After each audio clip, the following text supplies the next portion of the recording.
Good morning po. Dito po tayo ngayon sa Marikina. So, let's check po kung ano yung latest update po ngayon. Kasi before po, nung video ko po yung harap nito, as in talagang yung sa loob po talagang bare na bare pa po. Wala pa po talagang update. I mean, hindi pa talaga siya maayos. Wala pang tiles, wala pa, mga ganun po. So, ngayon po, check po natin. So, dito po, dito po sa may harap ng bahay na nito is dito yung sa kaliwa po is yung parking. So, ang purpose po ng parking dito kaya nasa harap is yung daily use na car mo. So, instead na lagi mo siyang ipapasok sa gate, dito mo na lang po siya ipapark. So, parang on the go, ganun po. So, ito po yung ating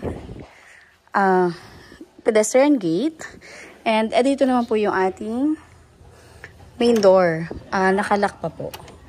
So, dito po tayo sa ating carport. So, to carport po yung kasya dito. Dito na lang po tayo dumaan sa likod. So, may ginagawa pa rin naman po. Hello, sir. Dito lang muna po tayo mag-entrance. So, dito yung ating kitchen. And then, meron po tayo ditong powder room. And then, ito po yung ating dining. Talagang hindi pa lang po talaga siya malinis. And then, ito po yung ating living. So, pagpasok mo dun po sa, as in main door, na hindi natin na-open kasi naka-lock po siya kanina. So, yan yung ating living room or living area. And ito po yung ating dining. So, may kasama na siyang yung mga ilaw po.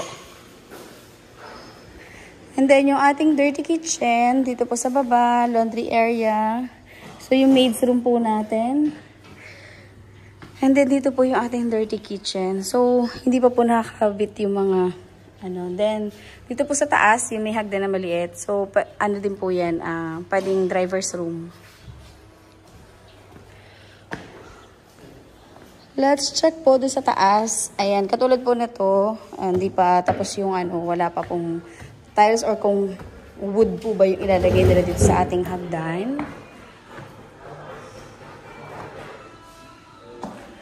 So, dito po, meron tayo ditong 3 bedrooms.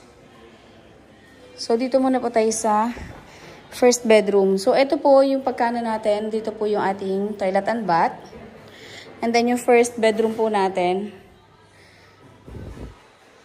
Ayan. Ito po yan, mga inclusions po, yung mga fixtures natin. So, talagang maganda po siya kapag natapos. And then, yung ating second bedroom, mas malaki siya compare dun sa una nating pinasok na bedroom. So, ayan, kasama na din po yan. May built-in cabinet. And then, ito pa po yung isa. So, bali 1, 2, 3. So, 4 bedrooms po dito tayo dito sa second floor.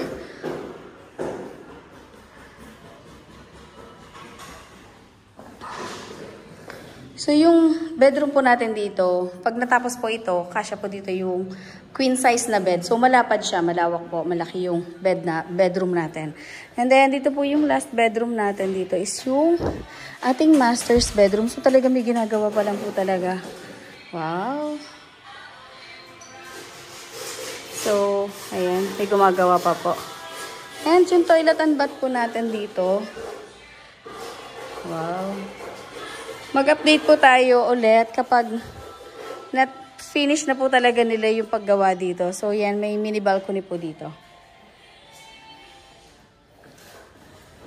And then, yung details po nito, pag-upload ko na lang po ulit ng video, i-update ko po. Thank you po.